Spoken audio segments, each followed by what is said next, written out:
to, first of all, 3 things I learned from Hippocrates. Number 1 is that food is the best medicine. Food is medicine. The best food is the best medicine. You can actually cure yourself eating the right foods. An apple a day keeps the doctor away. That's totally true. All the old sayings are true. There are 450 nutrients in an apple. But, you know, no protein. So, that's the way my brain works. The best thing you can actually eat is an apple with a worm in it. I had pros and cons, but I just put that joke in there. Anyway, so food is very important. At UCLA, right now, they just discovered there's a substance in avocado that actually kills cancer. Ah, the joys of being Mexican. Salsa contains cayenne, which selectively kills cancer cells. Also, it's got the lutein from tomato paste for prostate cancer. I love the salsa. Salsa is now taking over for ketchup now. It's a good thing too.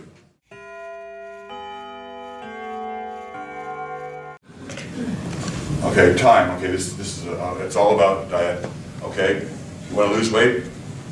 And the reason I have this lecture at the end of this month because everybody New Year's resolution they want to lose weight.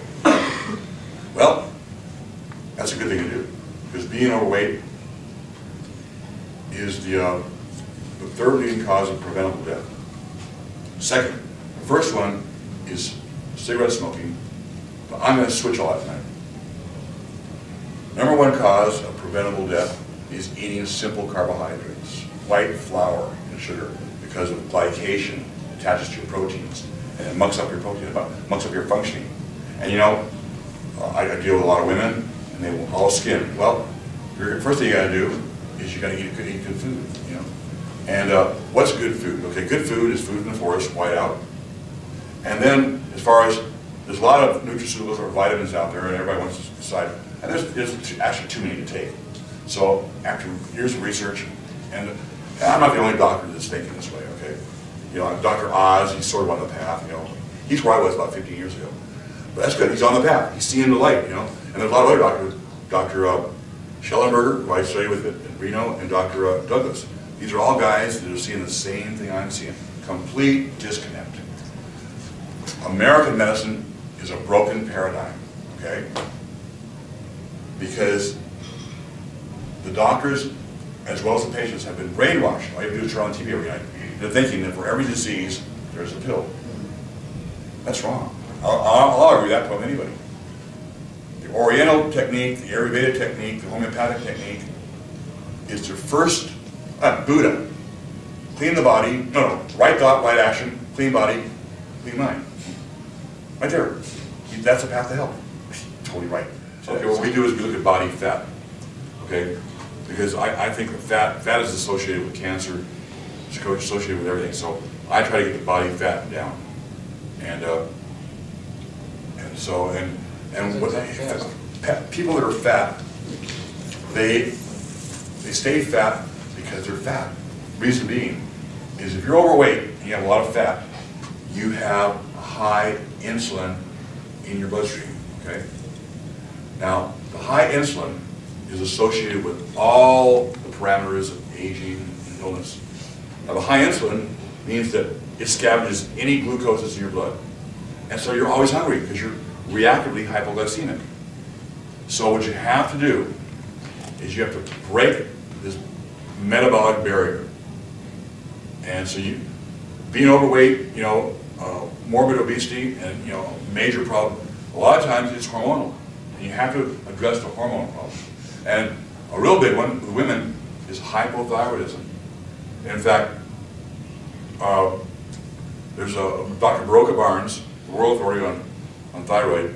He believes, you heard of Baroka Barnes? He's one that says the best way to determine if you're hypothyroid is to take your body temperature in the morning.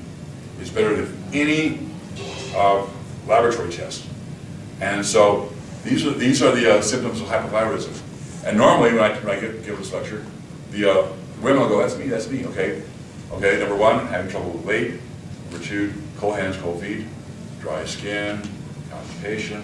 If you're a young woman, irregular menstrual period, migraines, tired all the time. A lot of people go, that's me. Well, very simple way to determine whether you have it or not. And it's not a very simple way, but it's also the best way, okay? Because, and some people, you take them, you give them thyroid, it changes their life, because thyroid is such an important, that's just one hormone, such an important hormone. Deals with how you feel. Also your skin, it's all aspects of metabolism. So I've had miracles with thyroid, with hormone replacement. I'll tell the story, patient's not here. I had a woman, she said, Dr. Garcia, you gotta help me. Because this is a true story, I feel like an alien. I go, whoa, I don't know about that. Anyway, so we start talking, blah, blah, blah, and I look at her and, you know, yeah, she has some of these symptoms of hypothyroidism. So, and she was like right at perimenopause all the time.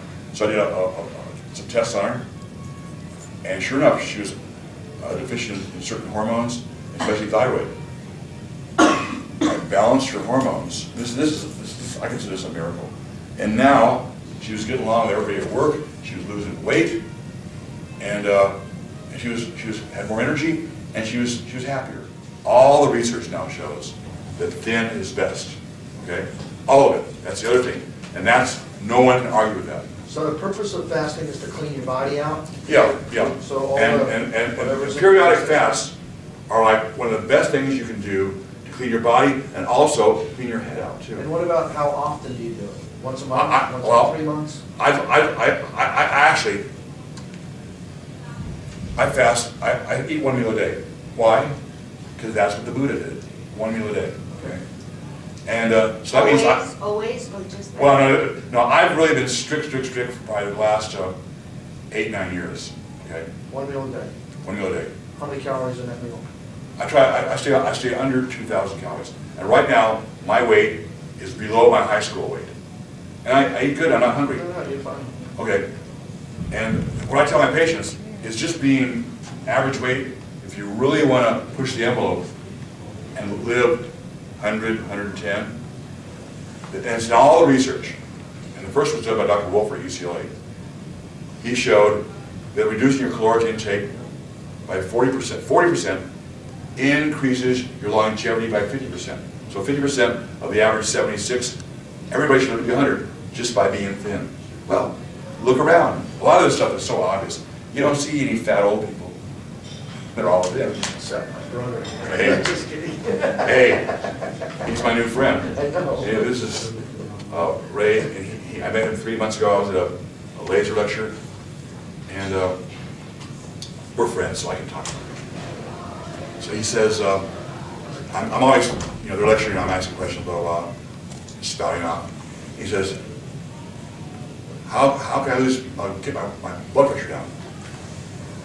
I told him, I just looked around and said, you're too fat, lose weight. and then at the break, this is the true story, right, Ray? And this is a true story. See, I see patients that I can help. I had to have them. Right. Anyway, so we had to break, he started asking questions, and I expected him to have a real bad diet, not doing any exercise. And lo and behold, Ray has a elliptical bike, and he exercises like crazy, and also his diet was not bad. And I go, Jesus. Anyway, so he's my project right now, and then what I'm finding is that, well, first of all, right off the bat, you know, my saying you're okay. He was low in a couple of key hormones, testosterone and thyroid, and so now he's starting to lose weight, slow but sure. But his major problem, we're doing blood tests now, I think, is he has a chronic high insulin level. High insulin level. If you have a high insulin level, you cannot lose fat. It tells the body, maintain the fat. Anyway, we're working on it, and he's a work in progress, but he's my buddy. Let's go. Next one. Okay, again.